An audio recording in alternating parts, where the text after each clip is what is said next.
I'm Jeffrey Fowler with the Wall Street Journal here at South by Southwest in Austin, Texas. And I'm here today with the one and only king of social media, George Takei. You've become the king of memes. That's what the hipsters call these funny little pictures or ideas that get passed around on Facebook and elsewhere on social media. How do you decide what is going to be popular on social media? And what tips would you offer people who want their posts to be more popular?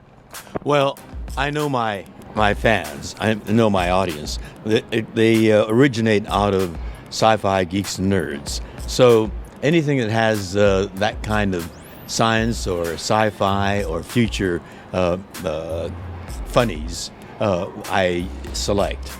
But another type of memes are animal memes, kitty pictures, and particularly grouchy cat, Why cat? Cats are so independent. We love dogs too, but dogs are so dependent.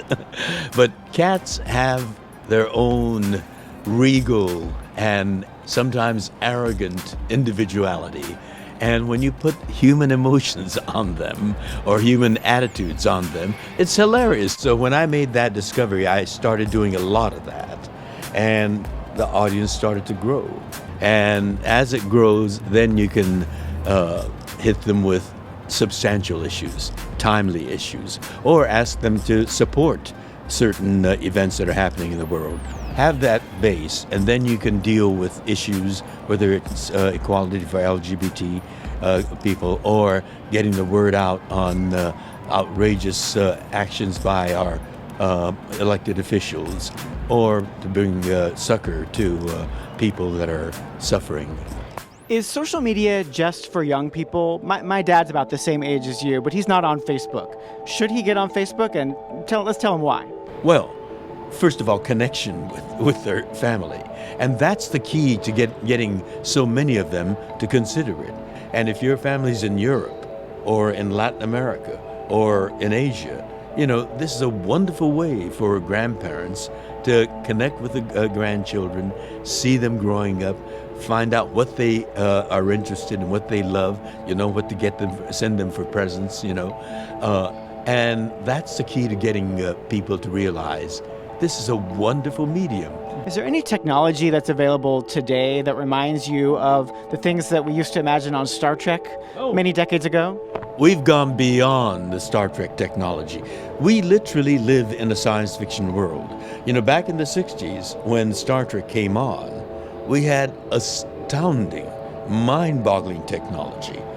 Here we had this device that wore on our hip, and we'd tear it off and flip it open and start talking with no cords.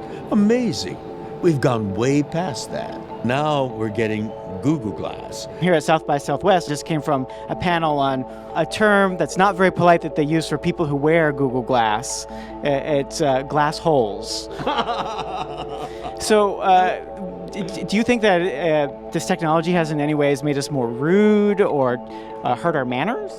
I think we've always been rather rude and had bad manners. It's now, because of social media, it gets more widespread more quickly. But Google Glass has its positives and negatives. Technology is neutral. It can be used for good or evil.